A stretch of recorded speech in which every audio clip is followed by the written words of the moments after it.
nagamit ko na imported, all the rest, local birds na talaga alis sila. Ang tatay ni Aura at tatay ni Biyaya, magkapatid din. Ayan, ito. Ito, nag-produce na rin to sa akin. 2K winner, nag-produce na rin na. Talagang pagkabisado. Hindi makulit. Parang sa manok, di ba? Yung mga makita mo yung mga mananap. Hindi lang dito sa Manila, sa province, meron din. Actually, marami na rin talagang nag-offer na gustong bilhin yung winner. Yung mga bagong pumapasok sa pag-iibon sa ngayon, mapapayo ko lang, magsimula kayo ng tama.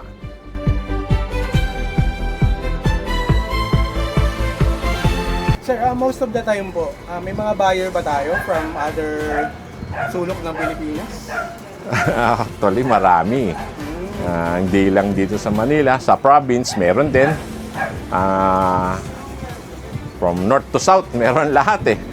Gumawa ng pangalan sa akin, tulad na Biyaya, Aura, siguro hindi na talaga maia-out hanggang mamatay na sila dito sa kulungan ko. Definitely, hindi ko na sila papakawalan.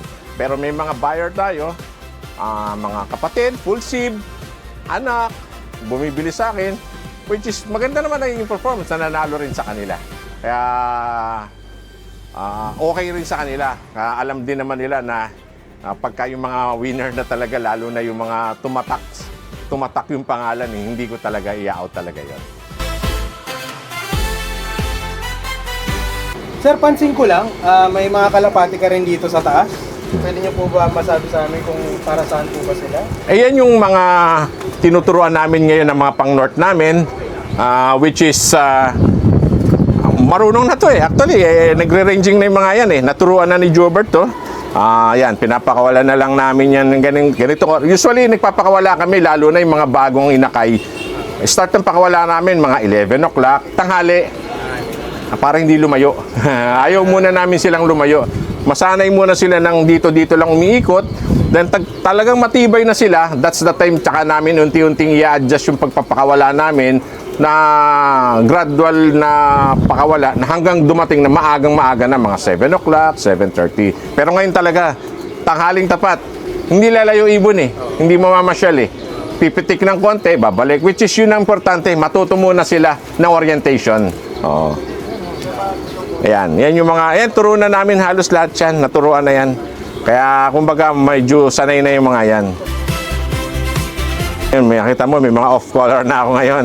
Medyo sabi ko, dati ang kulay ng ibon ko, blue bar checkered lang eh. Sabi ko, lagyan ko nga ng brown. Binigyan ako ni Boss Eric Chu ng brown. Yan. Sabi ko, gusto ko na magkaroon ng brown. Tapos may mga puti na rin ako, naglagay din ako. Which is, ano lang, para pang ano ko lang, maiba lang ang kulay. Sir, meron ka pa po bang ibang tahanan ng kalapati mo bukod dito sa bahay mo mismo? Dito, andito ngayon yung talagang main na talagang mga breeders loft ko nandito. Pero ngayon, meron akong papagawa sa Tagaytay which is mas malaki. Siguro gagawin ko doon yung mga breeders ko na talagang mga yung matatanda akong breeders, tapos yung mga yung talagang valued breeders, doon na siguro ako magbi-breed. By the way, ako nga pala isang certified public accountant. Yun ang talagang ano ko, bread and butter ko, hindi itong pag-iibon. Yun talaga yung hanap buhay ko. Itong pagkakalapati actually is hobby ko lang naman din to. Hobby ko lang yan, medyo masaya kasi talagang pag nabuburyo ka na sa number, talagang minsan kailangan tanggalin mo yung focus mo doon eh. Akat lang ako dito. Kipo ka lang ng ibon. Medyo okay na. So, sir, stress reliever. Yes. Sa akin, na stress reliever. Pero nakikita ko doon sa ibang mga nag-iibon, parang ano, nagbibigay lalo sa kanila ng stress eh. Lalo na pag hindi na nanalo. Payo ko lang dyan, syempre, lalo na sa pag-iibon, enjoy nyo lang. Enjoy nyo lang yung pag-iibon. Huwag nyo i-pressure yung sarili nyo na manalo. Basta as long as happy kayo, nag-aalaga kayo ng ibon, dumarating yung ibon nyo, enjoy nyo lang. Huwag ka mag-expect na too much sa ibon. Intayin mo lang. Darating yan one day. Gugulating ka na lang ng ibon mo. Ikaw pa masosorpresa. Basta enjoy mo lang siya. Huwag mong pabigatin sa sarili mo yung pag-aalaga ng ibon.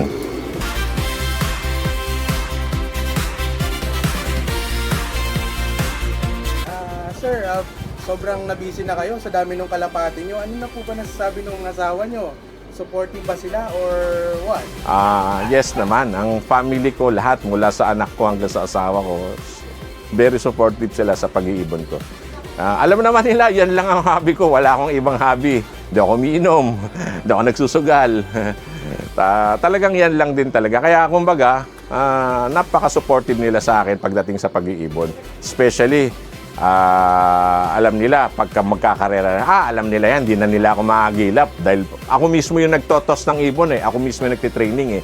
Alam naman nila yon. Tatanungin lang ako, magti-training ka ba? O sige, sabi niya, dito ka ba kakain? Ganun lang ang tanong sa akin noon. Pero alam nila yung routine ko na talaga sa pag-iibon. Tsaka isa pa, pag nanalo naman ang ibon ko, para na rin silang nanalo talaga.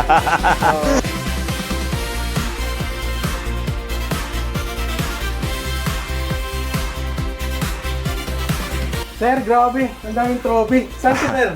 Lahat na, sir? lahat ng club, PHA, PFC, MMFC, BBC, NHPC, lahat yan. Lahat naman halos ng club na nilaroon ko, nakaka-chamba tayo eh. Kanina ito pinakamalaki, sir? Yan yung trophy ni Biyaya, first overall. Yan. Tapos itong katabi niya, yung MacArthur champion si Emmanuel. Yan, sa PHA. Ito yung second overall naman ni Biyaya. Kasi first overall siya sa Young Bird, second overall siya sa Old Bird. Ito yung kay Solo MMFC. Yung iba, mga first overall. Hindi ko na matandaan yung iba dyan. Yan. Kaya pa yung dati, ito, mga lap champion, second place, third place, lahat dyan. Ayan. Pwede na pala ikilo yan, sir. Ang dami na. Marami na talaga. Pero meron pa ako sa baba. Nandun, di na magkasya dito. Yung mga babasagin lalo, nandun sa may office ko. Sa baba. Makikita natin mamaya pagbaba na Hindi pa ito. pala. Kulang pa pala. Actually, marami pa nasira dito. Yung mga trophy ko nung yung San Francisco champion ko ng PHA nung 1998 ata o 1999. Kahoy kasi yung base no, nabulok yung kahoy, nasira. Hindi ko alam kung saan napunta na yung trophy. Kaya meron pa mga nawalan trophy dito. Pero mostly halos nandyan na halos lahat yung iba. Meron pa nga yan. Ayan yung mga iba yan. Yung mga ano natin. Sa dami, medyo wala nang paglalagyan. Nag-start sa pagta-champion agad. Hindi talaga. Dadaan ka sa gulong para ma-achieve mo lahat itong mga to. Sabi ko nga sa iyo, yung dami ng trophy na yan, mas marami yung gulong dyan. Kaya lang, sabi ko nga, hindi na-highlight yung gulong. Pero sabi ko sa iyo, basta enjoy nyo lang. Pasasiyahin kayo one day, pasisiyahin kayo ng ibon nyo. Basta mahal nyo yung ginagawa nyo. Basta mahalin yung ibon nyo. Huwag yung pressure yung sarili nyo. Laro-laro lang. Okay lang. Magugulat ka na lang one day. Winner ka na pala.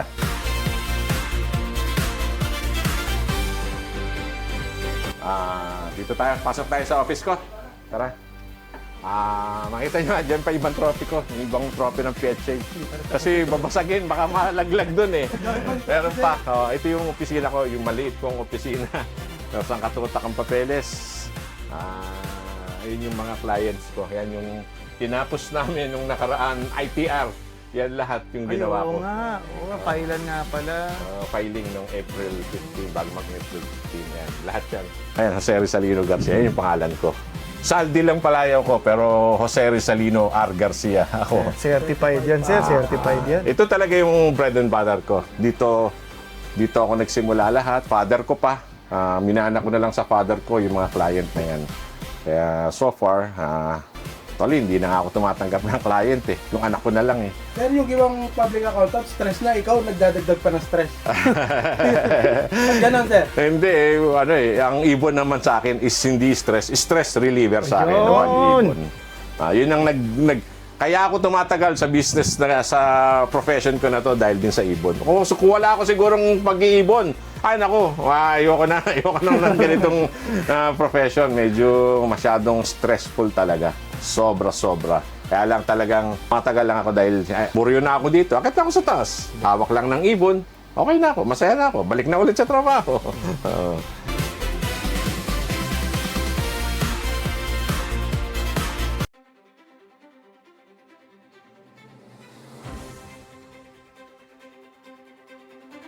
Ayan na, madumi na, hindi nagagamit. Kasi ginamit namin kahapon, yung Grandia. Ito yung H100 naman. Yun naman yung pangkarga-karga naman. Nasusan ka na yan. 200 plus din ako sa gulong ni Sige sir, bago tayo magtapos, ito ang pinakahuling tanong. Kung may mapapayo ka, isang payo lang, doon sa mga gustong maging pigeon fancier, ano yun? Be patient. Talagang yung pag-iibon, hindi madali yan. Hindi ganun kasimple yan. Dadaan at dadaan ka sa napakaraming problema. Basta tuloy-tuloy lang, huwag kang susuko. Kung mahal mo talaga pag-iibon, hindi mo susukuan yan. Kung passion mo talaga ay pag-iibon, matalo, gumulo, doble gulong, tuloy-tuloy pa lang din yan. Tuloy-tuloy mo lang yan. Sabi ko nga, one day, magugulat ka na lang. Basta tama ang sistema mo, tama yung ibon mo, tama yung linyada mo. Magugulat ka na lang. Winner ka na pala, hindi mo na mamalayan.